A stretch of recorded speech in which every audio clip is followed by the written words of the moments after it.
আসসালামু আলাইকুম ওয়া রাহমাতুল্লাহি ওয়া বারাকাতুহু। ওয়া আলাইকুম আসসালাম ওয়া রাহমাতুল্লাহি ওয়া বারাকাতুহু। সম্মানিত আশিকে রাসূল ভাই বোনেরা,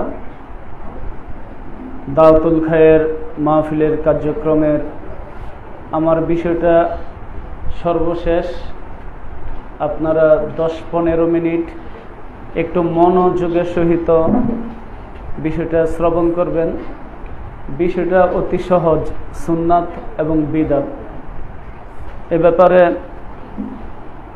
গাউসিয়া তারবিয়াতি নেসাব কিতাবে যা বলেছেন আমি হুবহু আপনাদের মাঝে তুলে ধরছি। আপনাদের মন আমার দিকে নিবষ্ট করেন, আমি খেয়াল করি। সুন্নাত ও বিদআত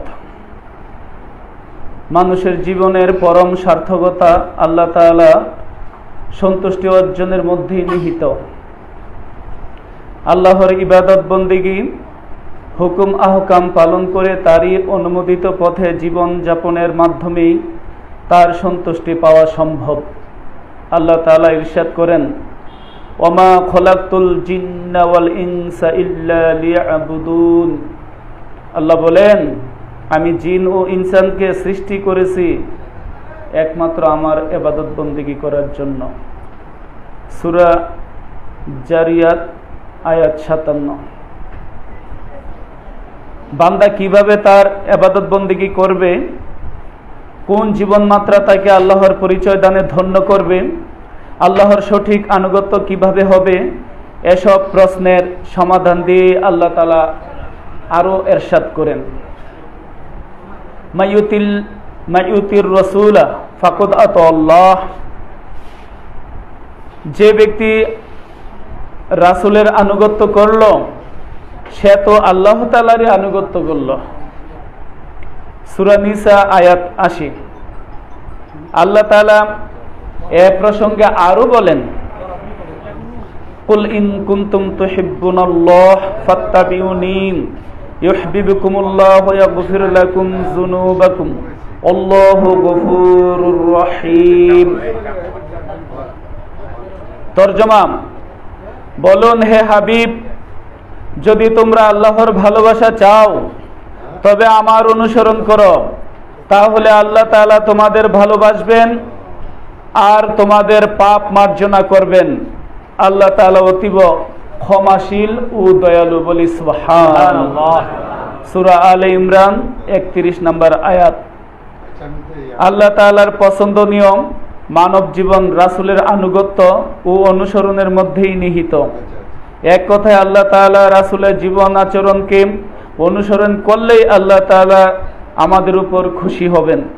প্রিয় নবীর জীবনাচল উম্মতের অনুসরণ যোগ্য সকল বিষয়কেই সুন্নত বলা হয়।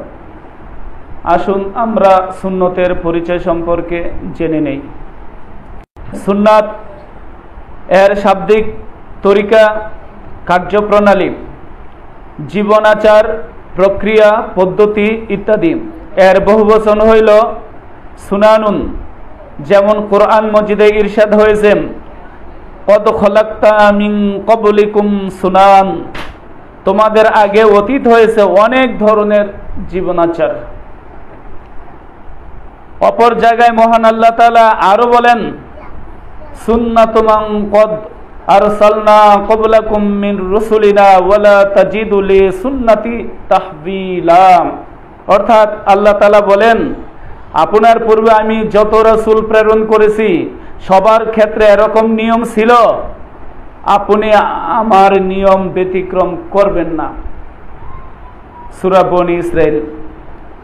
এখানে সুন্নতের সংজ্ঞা দেওয়া হয়েছে। এবার আমরা সুন্নতটা কি সেটা জানব।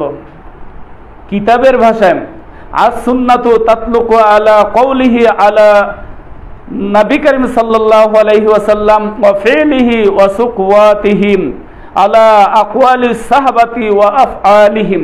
অর্থাৎ বলা হচ্ছে সুন্নত হলো ওই জিনিস নবী করিম সাল্লাল্লাহু আলাইহি সাল্লামের কথা, কাজ এবং মৌনসম্মতি। আরো সুন্নত হলো সাহাবীদের কথা, কাজ এবং মৌনসম্মতিকে সুন্নত বলা হয়। এরপর ইমাম আহমদ ইয়ার খান নৈমি রহমতুল্লাহ আলাইহি বলেন, সুন্নত বলতে বোঝায় হুজুর করিম সাল্লাল্লাহু আলাইহি সাল্লামের সকল বাণী এবং ওই সমস্ত কাজ ও অবস্থাকে যা মুসলমানের ক্ষেত্রে আমলের উপযোগী। প্রিয় নবী অর্থাৎ আমলের উপযোগী বলে নবীজি যা করছেন আমরা তা করব, কিন্তু এর ভিতরে দুইটা জিনিস ব্যতিক্রম। একটা হইল সৌমে বেসাল, নবীজি ইফতার বিহীন ক্রমধারে রোজা রেখেছেন, এটা উম্মতের উপর সুন্নত না। নবীজি 4-এর অধিক বিবাহ শাদী করেছেন, এইটা উম্মতের উপর সুন্নত না। অর্থাৎ নবীজি উম্মতের উপর যা বলে গেছেন তা হইল উম্মতের জন্য সুন্নত। এবার আল্লাহ তাআলা প্রিয় নবীকে খেয়াল করে বলেন, ইয়া আইয়ুহাল্লাযীনা আমানু আতিউল্লাহ ওয়া আতিউর রাসূলা ওয়া উলিল আমরি মিনকুম। অর্থাৎ আমাদেরকে বলতেছেন, হে ঈমানদারগণ, তোমরা আল্লাহর হুকুম মান্য করো, রাসূলের আনুগত্য করো, আর তোমাদের শাসন বারণের যারা অধিকারী তাদের নির্দেশ পালন করো। তো এখানে অতিরিক্ত বললাম না, 3 জনকে উদ্দেশ্য করে কথাটা বলা হয়েছে, আল্লাহর হুকুম, রসুলের হুকুম এবং রাজ্য যারা পরিচালনা করেন ইসলামী শরীয়ত মোতাবেক তাদের হুকুম, এই ক্ষেত্রে পীর মাশায়েখের হুকুম। এবার আসুন আমরা খেয়াল করি, আল্লাহ তাআলা আমাদেরকে বলতেছেন, মাইয়ুতির রাসূলা ফাকাদ আতাল্লাহ, আমার রসুল যা নিয়ে এসেছে তোমরা তার অনুসরণ করো। এরপর আল্লাহ তাআলা আরো বলেন, কুল ইন কুনতুম তুহিব্বুনাল্লাহ ফাত্তাবিউনি, অর্থাৎ আমার রসুল যা নিয়ে আসছে তোমরা তার অনুসরণ করো, তার অনুসরণ করলে আমি ক্ষমাশীল হয়ে তোমাদের পাপগুলো মার্জনা করব, কেননা আমি অতীব দয়াশীল ও দয়ালু। বলেন না সুবহানাল্লাহ। এরপরে আল্লাহ তাআলা দয়াল নবীজিকে নিয়ে আরো বলেন, মা আতাকুমুর রাসূলা ফাখুযুহু ওয়া মা নাহাকুম ইনদাহু ফান্তাহু, অর্থাৎ নবীজি জানছে তোমরা তা গ্রহণ করো, নবীজি যা নিষেধ করছে তোমরা তা থেকে বিরত থাকো। এরপরে আরো বলেন, লাকাদ কানা লাকুম ফি রাসূলিল্লাহি উসওয়াতুন হাসানা, অর্থাৎ রসুলের চরিত্র হইল, রসুলের কাজ হইল সবচেয়ে বেশি উত্তম। বলেন না সুবহানাল্লাহ। এক্ষেত্রে বলা হচ্ছে রসুল যা করবে তোমরা তা অনুসরণ করবে। এরপর হাদিসের ভাষায় সুন্নতের কথা বলা হচ্ছে, দয়াল নবীজি বলেন, মান আতাআনি ফাকাদ আতাল্লাহ ওয়া মান আসানি ফাকাদ আসা আল্লাহ, যে ব্যক্তি আমার আনুগত্য করলো সে তো আল্লাহরই আনুগত্য করলো, আর যে ব্যক্তি আমার অবাধ্য হলো সে আল্লাহর অবাধ্য হলো। নবীজি সুন্দর করে বলে দিয়েছেন, আমার কথা আল্লাহর কথা, আমার কাজ আল্লাহর কাজ। আমার কথা যারা শুনবে তারা আল্লাহর কথাগুলো শুনবে, আমার কথার ব্যতিরেক যারা চলবে তারা আল্লাহর কথার ব্যতিরেক চলবে। এবার আসুন আমরা দয়াল নবীজির সম্পর্কে সুন্নতের ব্যাপারে আল্লাহ তাআলা আরো আমাদেরকে খেয়াল করাচ্ছেন, তোমরা আমার নবীর সুন্নত ও হেদায়েত প্রাপ্ত খোলাফায়ে রাশিদিনের সুন্নতকে অবলম্বন করো। ওই সূত্রের মাঝে যে ছিল আল্লাহর নবীর কথা, আল্লাহর নবীর কাজ, আল্লাহর নবীর মৌনসম্মতি এবং সাহাবীদের কথা, কাজ এবং সাহাবীরা যেই কাজে মৌনসম্মতি দিয়েছেন ওই কাজগুলো, সাহাবীদের কাজগুলো তোমরা যেন করো।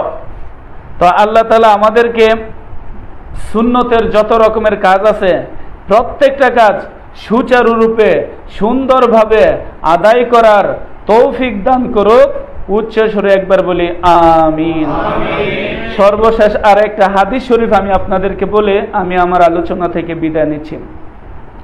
দয়াল নবীজি উম্মতকে খেয়াল করে বলেন, মান তামাসসাকা বিসুন্নতি ইনদা ফাসাদি উম্মতি ফালাহু আজরু মিআতান শাহীদ। জোরে জোরে বলি সুবহানাল্লাহ।